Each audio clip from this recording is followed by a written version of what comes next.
ഞങ്ങളില്ലേ? കണ്ടോ? കണ്ണ് നിറച്ച് കണ്ടോ? ഓക്കെ, ബോധ്യായോ? ഒരു 2 മിനിറ്റ് വെയിറ്റ് ചെയ്യണേ.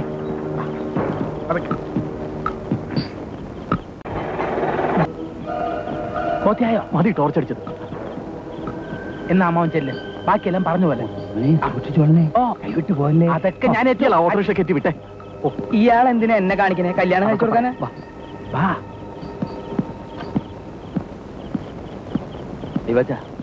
ഇയാള് കൊഴിഞ്ഞാമ്പാറ ലോലന്റെ എതിർകക്ഷിയിൽപ്പെട്ട ആളാ. ഐവാച്ചൻ ജീവനോടെ ഇരിപ്പുണ്ടെന്ന് അറിഞ്ഞാൽ അയാൾ ഈ പ്രശ്നത്തിൽ ഇടപെടാമെന്നാണ് പറഞ്ഞിരിക്കുന്നത്. അയാൾ ലോലനെ പൂട്ടും, സമരം ചീറ്റും. ഐവാൻ സംഭവത്തിൽ നിഷ്പക്ഷമായ അന്വേഷണം നടത്തുക, കേസ് CBI കൊണ്ട് അന്വേഷിപ്പിക്കും. ഐവാച്ചൻ ഇങ്ങ് വന്നേ.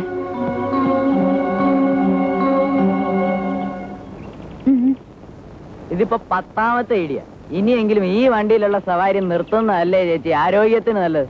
കളിയാക്കല്ലടാ മോനെ. ആ വരൂ വരൂ വരൂ. ഇതെന്റെ കസിൻ ബ്രദർ ഉണ്ണി. ഹലോ. ഹലോ. ഇത് ഹരി. ഇത് എനിക്കറിയാം, അച്ഛനെപ്പോഴും വീട്ടിൽ പറയാറുണ്ട്. അച്ഛൻ എന്ത് ചെയ്യുന്നു? അച്ഛൻ ജഡ്ജിയാ. അച്ഛനില്ലേ അകത്ത്? ഉണ്ട്, വരൂ.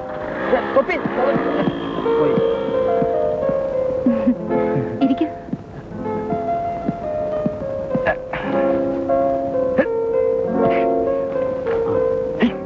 നമസ്കാരം. ആരാ? ഞാൻ അഡ്വക്കേറ്റ് സുശീലൻ. ഇതെന്റെ ഫ്രണ്ടാ ഹരി. ഞാനും MA LLB.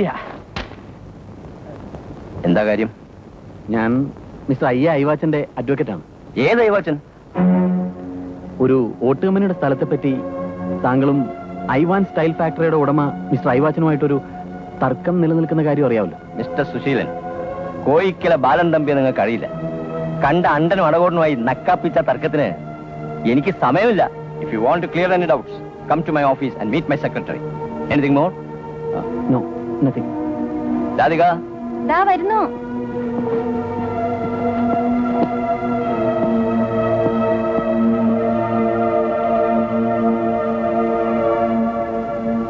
ഇരിക്കൂ. അച്ഛന്റെ പെരുമാറ്റം മോശമായല്ലേ? സോറി. അതൊന്നും സാരമില്ല. അദ്ദേഹം എപ്പോഴും അങ്ങനെയാണ്. വെട്ടൊന്ന് മുറി 2. ഒരു തീരുമാനം എടുത്തു കഴിഞ്ഞാൽ ആര് പറഞ്ഞാലും കുരുങ്ങില്ല. കുടുംബ ബന്ധങ്ങളും ബിസിനസിന്റെ ഒരു ഭാഗമായി അല്ലാതെ കാണാൻ അദ്ദേഹത്തിനാവില്ല. ഏതൊരു വീട്ടിലും ഇങ്ങനെയുള്ള പ്രശ്നങ്ങളൊക്കെ ഉണ്ടാവും. അമ്മ അതത്ര കാര്യമാക്കണ്ട. നിങ്ങൾക്ക് അറിയാഞ്ഞിട്ടാണ്. സ്വന്തം വഴിയിൽ വിലങ്ങുതടിയാവുന്നത് അത് ഭാര്യയോ മകളോ ആയിരുന്നാൽ പോലും അദ്ദേഹം അത് സഹിക്കില്ല.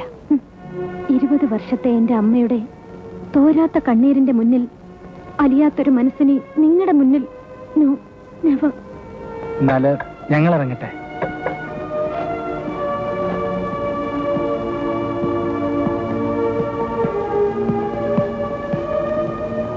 പുറത്തു നിന്ന് നോക്കുന്നവർക്ക് കോയിക്കിലെ കുട്ടിക്ക് എന്താണൊരു കുറവ്? തെങ്ങിൻ തോപ്പ്, കൂർഗിൽ മുന്തിരിത്തോട്ടം, നീലഗിരിയിൽ ചായത്തോട്ടം. അതുമാത്രമല്ല, കോയിക്കൽ ടൈൽസ്, കോയിക്കൽ റബ്ബേഴ്സ് തുടങ്ങിയ ഫാക്ടറികളും.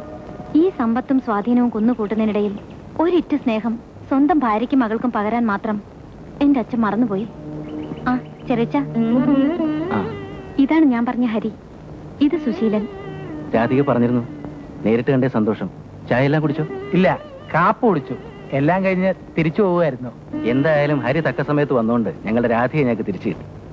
ഈ ശവമാടത്തിനൊരു അനക്കം കിട്ടുന്നത് ഇവളുടെ പൊട്ടിച്ചിരിയും ബേളൊക്കെ ഉണരുമ്പോഴാ. ദൈവം കാത്തു. പിന്നെ ഞാനും ഒരു ചെറിയ പെയിന്ററാ.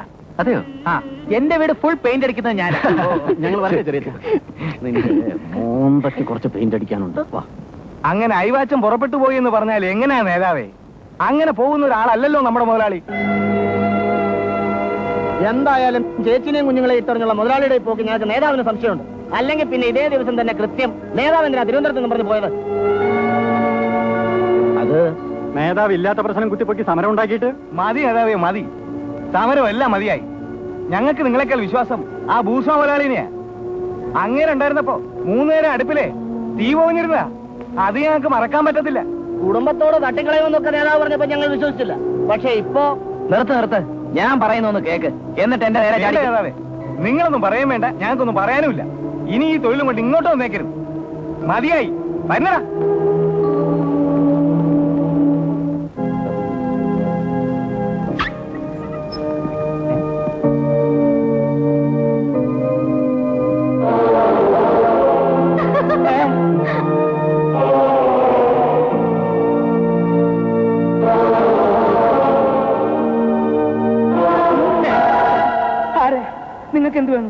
പേടിക്കണ്ട, ഞാൻ രാധിക.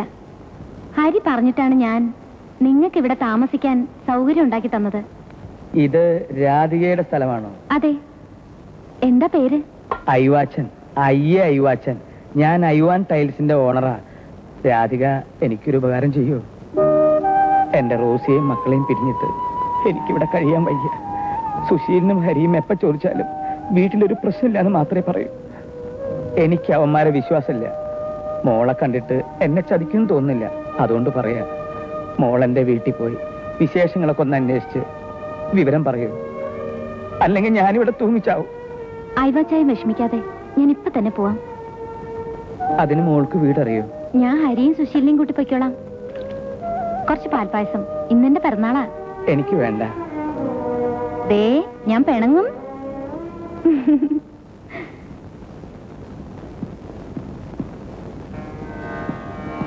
ചെറിച്ച, അയ്യോ, എന്താ എന്താ ഇത്? ഒന്നുമില്ല, വെറുതെ. വേണ്ട, എന്നെ ഒളിക്കണ്ട. എന്നോട് പറയാൻ വയ്യാത്ത എന്താ ചെറിച്ച? ഒന്നുമില്ല മോളെ, വെറുതെ ഓരോന്ന് ആലോചിച്ചിരുന്നു പോയി, അത്രമാത്രം. കരയാന്തൊക്കെ എന്താ ആലോചിച്ചത്? ഈ വീട്ടിൽ ഏറ്റവും സന്തോഷത്തോടെ ജീവിക്കുന്ന ആള് ചെറിയച്ഛനാണെന്നാ ഞാൻ കരുതിയത്. സന്തോഷം? ദൈവം ചെറിയച്ഛന് ആ വാക്കുപോലും സ്വന്തമായിട്ട് തന്നിട്ടില്ല. അതുകൊണ്ട് ദൈവത്തെ തോപ്പിക്കാൻ ചെറിയച്ഛൻ കരഞ്ഞ് സന്തോഷിക്കുന്നു. നിനക്കറിയോ മോളെ, ഈ ചിത്രങ്ങളെല്ലാം ചെറിയച്ഛന്റെ നൊമ്പരങ്ങളാണ്.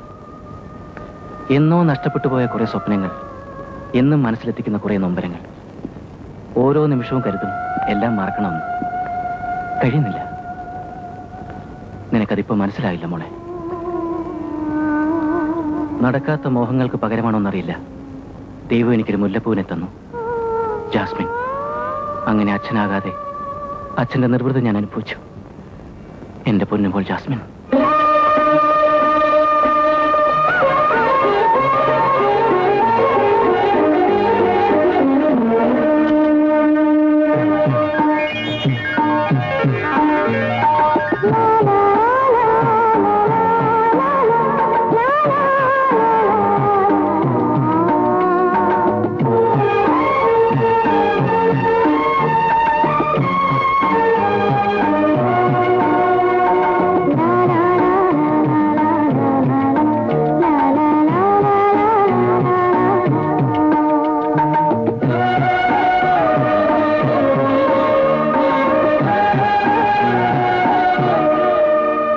കുടുംബം പോറ്റാൻ ഇപ്പോഴൊരു ജോലി നിനക്ക് നല്ലതാണ് മോളെ. പക്ഷെ നീ അകലെയായി പോകുന്നു എന്ന വേദന എനിക്കുണ്ട്. സാരമില്ല, നിന്റെ നന്മയ്ക്കാണല്ലോ, അല്ലേ? ഡാഡി എന്നെ വിട്ടു പോയതാ. ഇപ്പോ ഒരു അച്ഛന്റെ സ്നേഹം ഞാൻ അനുഭവിക്കാൻ തുടങ്ങിയപ്പോ ഇറ്റ്സ് ഓക്കെ. എനിക്കതിന് യോഗ്യതയില്ലെന്ന് ഞാൻ കരുതിക്കോളാം.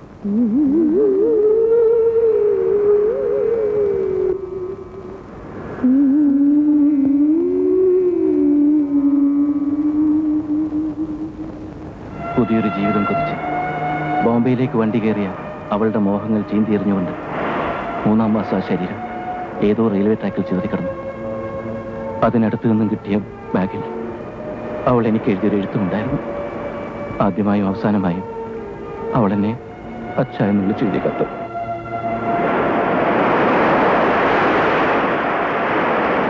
ഐവാന്റെ തിരോധാനം മൂലം അനാഥമായി തീർന്ന ആ സാധു കുടുംബത്തിനെ സഹായിക്കുന്നതിനായി ഞങ്ങൾ നാളെ മുതൽ ആരംഭിക്കുന്ന ബക്കറ്റ് പിരിവ് നിങ്ങൾ ഓരോരുത്തരും ഒരു വൻ വിജയമാക്കി തീർക്കണമെന്ന് അഭ്യർത്ഥിക്കുന്നു, അപേക്ഷിക്കുന്നു.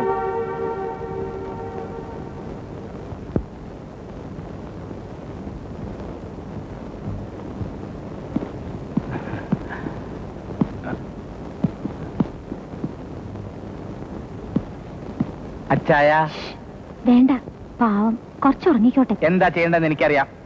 ഐവാച്ചായ, ഐവാച്ചായ. അയ്യോ